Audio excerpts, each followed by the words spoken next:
So, good morning, good evening, good afternoon, wherever you may be and wherever you are. My name is Jimmy, aka Modern Mage. Been flirting with streaming for a long time now. Just decided to go for it, do a little bit of YouTube content, and I have played this game since 2011, 12, something like that. Absolutely love it. Always circle back here. Pretty much play every league. There were a couple times in the military where I had to miss the start or maybe the second half or something, but always made it around regardless.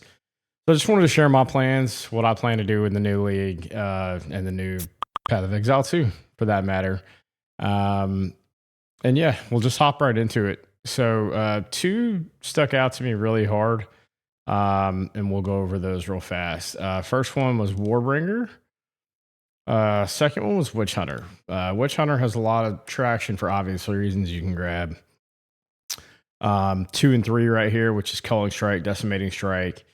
For those of you that don't know, Culling Strike, culls enemies below a certain life. In this case, it's at 30% on normal, 20% on rares or excuse me, magics. Rares are 10%, uniques at 5. So a little bit different from the way traditional Color Strike worked in Path of Exile 1, especially if you're used to playing something like the Slayer where it was just 20% across the board.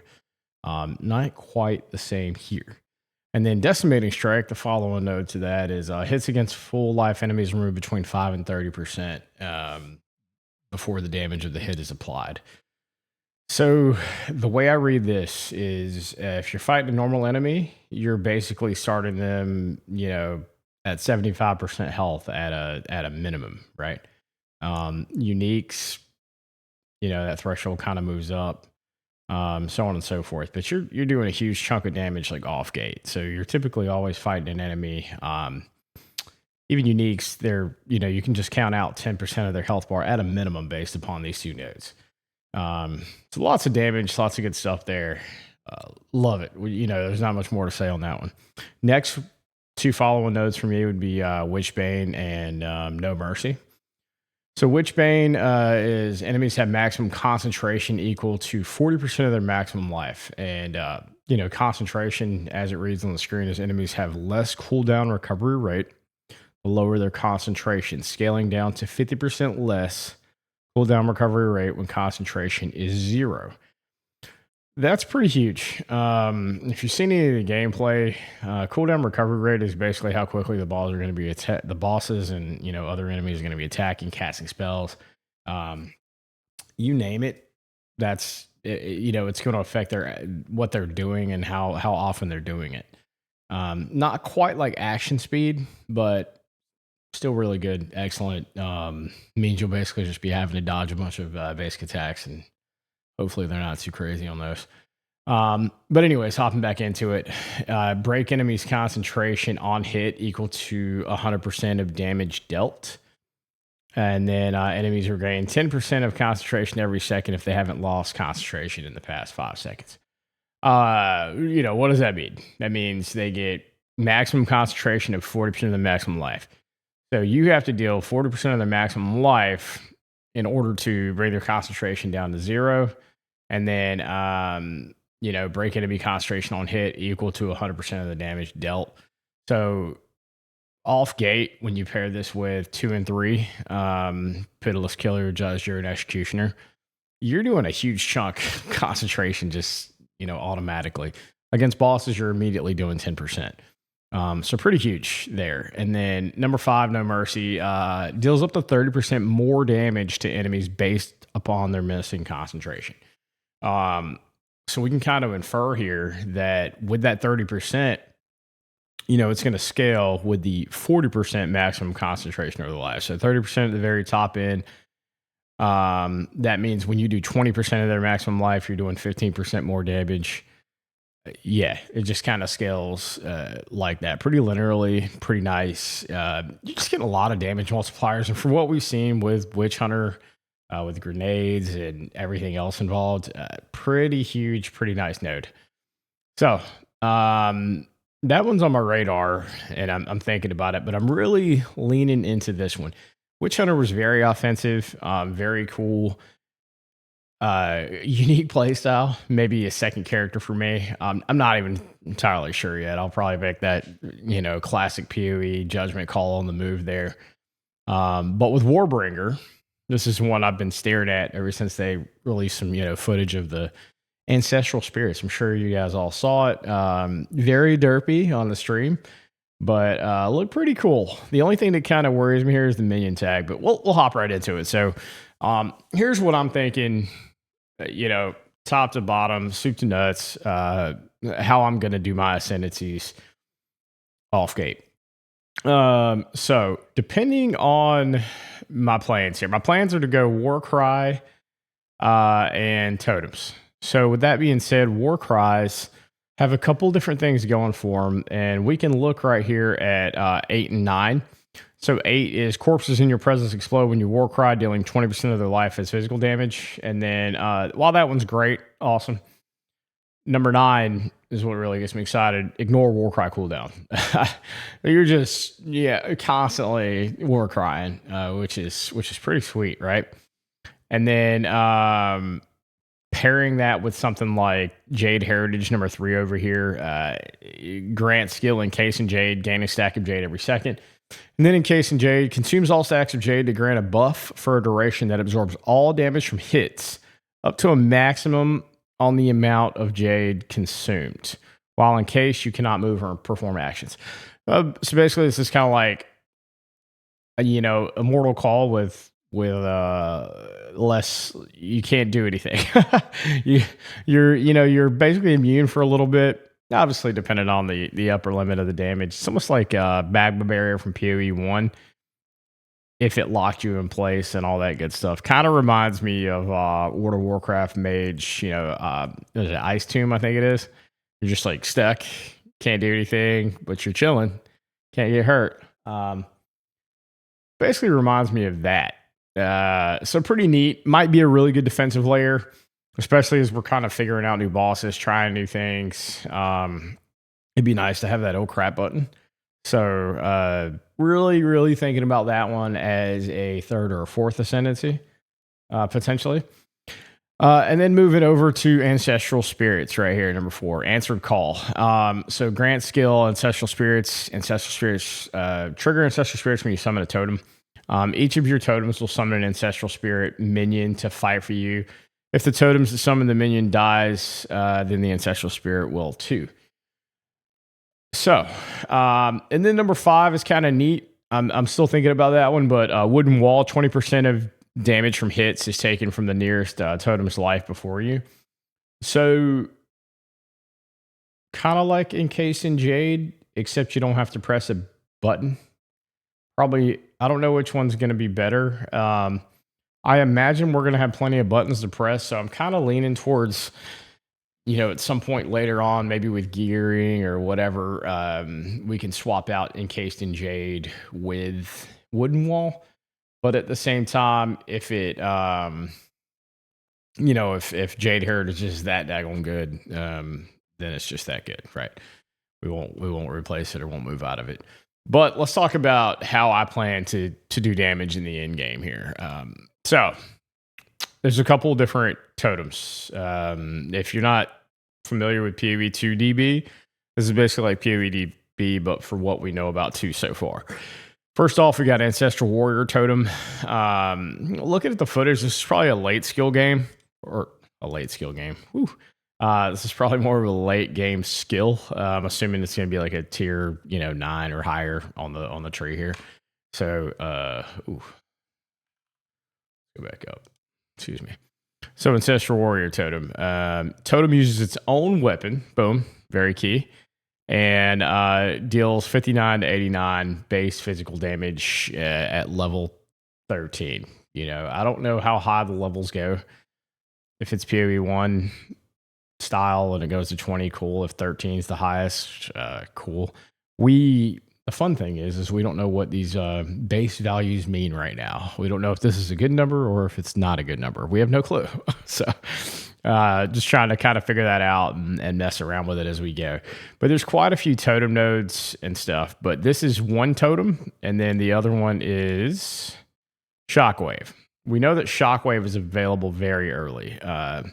It's a tier 3 skill, and it raises a totem that slams the ground around it, repeatedly damaging nearby enemies. Earthquakes, jagged ground erupts when in the slam.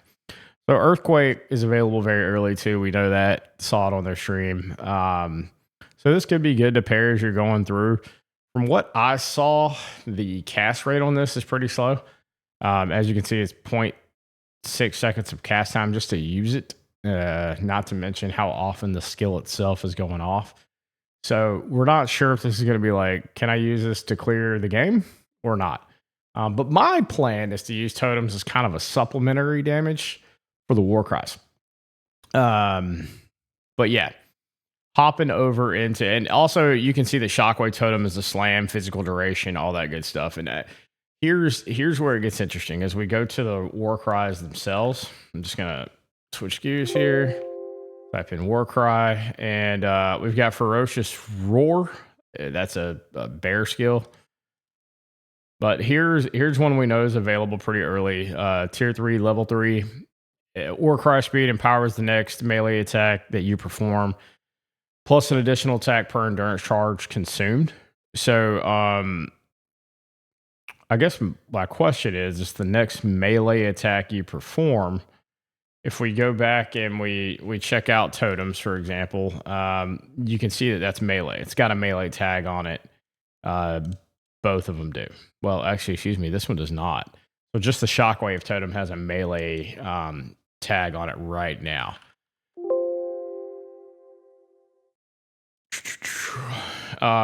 But what I would like to do is pair this with the skill gems. You can see I have Hourglass highlighted here. This one's just crazy. Supported skills deal 50% more damage. Supported skills have an 8-second cooldown. That 8-second cooldown is immediately offset by ignore Warcry cooldown. And here's how we're actually going to do damage as a Warcry build. It's by Corrupting Cry. So boom.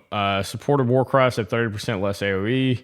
Corrupted Blood deals 10% of your strength as physical damage per second. Corrupted Blood duration is 5 seconds. And supported Warcries inflict Corrupted Blood. So as we're just walking around spamming this, we immediately get 50% more damage from Hourglass. Turns that into 15%, effectively on that one. And we're strength stacking to a degree. We don't know what else we're gonna pair with completely, but you can see you've got like Dazing Cry. Supports Warcries, causing them to daze enemies on use. But let's just go down the list here. So, just went over Dazing. Enrage Warcry consumes rage and does those type things. Raging Cry grants rage. Fun. And then we went over Corrupting Cry already. But let's go back one more. So we've got Infernal Cry. And here's what I'm excited for. Seismic Cry. Performs a Warcry taunting and knocking back nearby enemies. If a heavy stunned enemy is hit, then your next slam deals an additional aftershock. So deals 23 to 35 physical damage, knocks enemies back on hit. Increase Warcry speed. You get a base radius of 4 meters, knockback distance, stun buildup, which is really fun. So as you're using this one, you're actually stunning as well. And then hits ignore enemy monster physical damage reduction. So that's actually super nice. Exerts the next slam and exerts the next attack. So, yeah, not much to say about that one. That was just excellent. But I do want to go back to Infernal Cry real quick, and you'll notice that even the Warcry radius here is 4%. And then gaining that 25% of fire damage up to 100%. It'll be interesting to see which one of these comes out to be better. If there's another shield in the game that gives you like unlimited power, like in PoE 1, obviously this could be excellent, right? Already you're getting, I mean, that's basically 25% more damage because you're getting just 25% as extra. You have to deal with reses and stuff a little bit, but pretty neat. And then this one right here has the whole stun situation. So it's going to be interesting to kind of play around with these and see what's going on. And then we have no clue what else is in the game, right? This is just the information that we have here. So yeah, and then just going over a couple of the spirit gems, and just talking about how we plan to scale this damage a little bit. As you can see right now, over here on this random website that a friend linked in Discord, has a little bit of the tree stuff. But I just want to talk about Ancestral Bond. So unlimited number of totems. Totems are 100 spirit each. We've seen quite a few maces already that have just a massive amount of spirit as the implicit, right? So we know that we can scale spirit and get more. So how well that does into diminishing returns will be interesting. And then also seeing what other kind of modifiers on the weapon is going to be great for the build, since both totems use their own sort of weapon scaling and not your weapon. You can sort of focus your weapon on A, spirit to gain that up, and then B, plus skills. I'm imagining, if we're back in PoE1, scaling plus skills is going to be absolutely huge for anything Warcry related. And then one of the other things you can use it to scale is the Warcries themselves. I don't know what kind of prefixes and suffixes are going to be available, off gate, or how well they'll, as far as crafting goes, how easily accessible they are on top of that. So we'll have to mess around with that, look at some of the data mine stuff that's just popped out, and start making a plan to kind of get there and get sort of the ideal weapon. On top of that, there could just be some filler uniques on both sides with the shield and the, with the maces and everything else. Who knows what type of chest, gloves, just equipment in general exist out there that's just going to scale both of these things to the moon. Now, if it turns out that they're just not complementing each other like I think they might be, we'll quickly pivot and figure something else out. But I'm really banking on Corrupting Cry to do its thing, coupled with totems. That should give me enough buttons to press to where hopefully GGG's happy. And we can just kind of spam and go through there.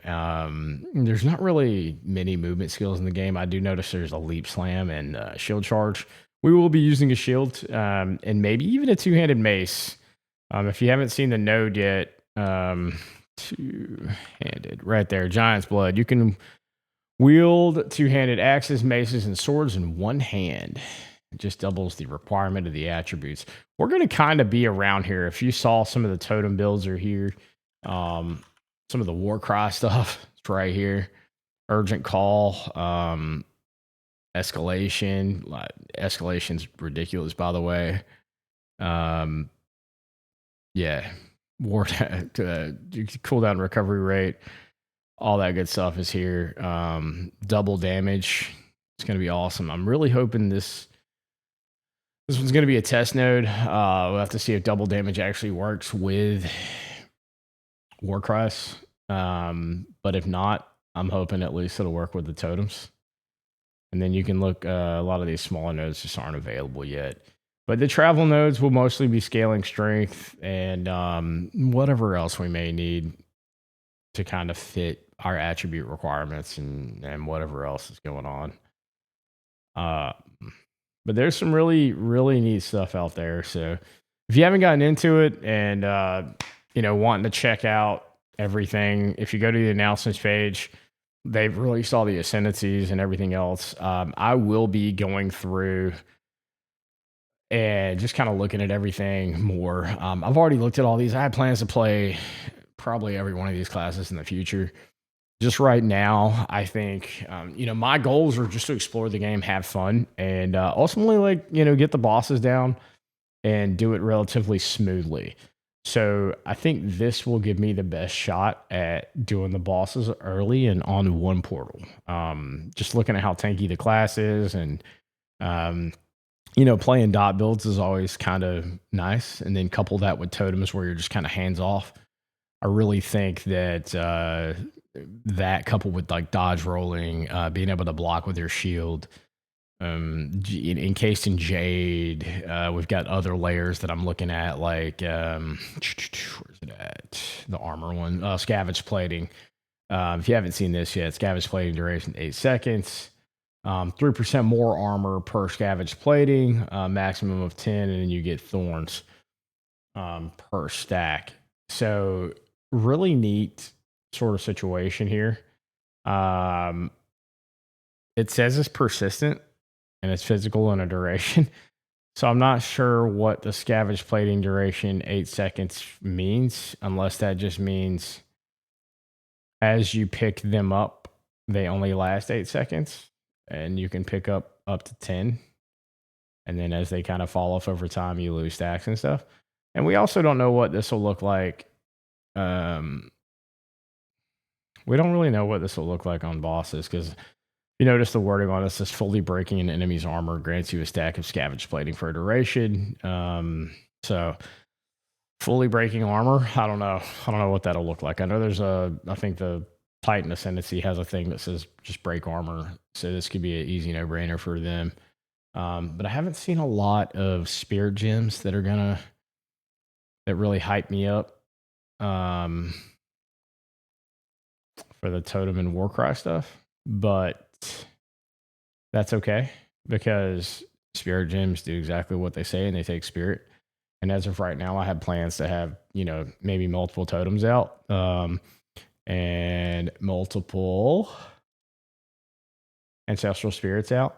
It's got a minion tag, but we'll just see how it goes. Hopefully we can just scale it, and it just will scale up and do a decent amount of damage, or just kind of be an extra person there.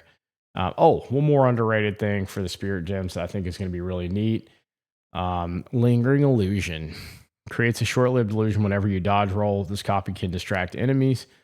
Copies that are destroyed by enemy will grant you a power charge. That's pretty sweet, honestly. Like, being able to just, you're going to naturally just be dodge rolling around. So every time you dodge roll, a lingering illusion is going to pop out. That seems pretty good. And having more things for bosses to attack and stuff like that are going to be sweet. So, with that being said, once again, Modern Mage here. Very happy to meet you all. Come check me out on YouTube. I'll be putting out a couple of videos, definitely some sort of day 1, 2, 3, 4, 5 progression. Probably every time I kill a boss, build updates, things of that nature, just kind of popping them out. And I'll be streaming on YouTube here as well as Twitch kind of simultaneously, just how I have it set up. But if you go to twitch.tv, it's Modern Mage with a 0. The regular Modern Mage was taken, and I've been trying to get it for years now. So, well, very nice to meet everyone, and good luck out there. Can't wait. Friday's right around the corner. See y'all later. Thanks.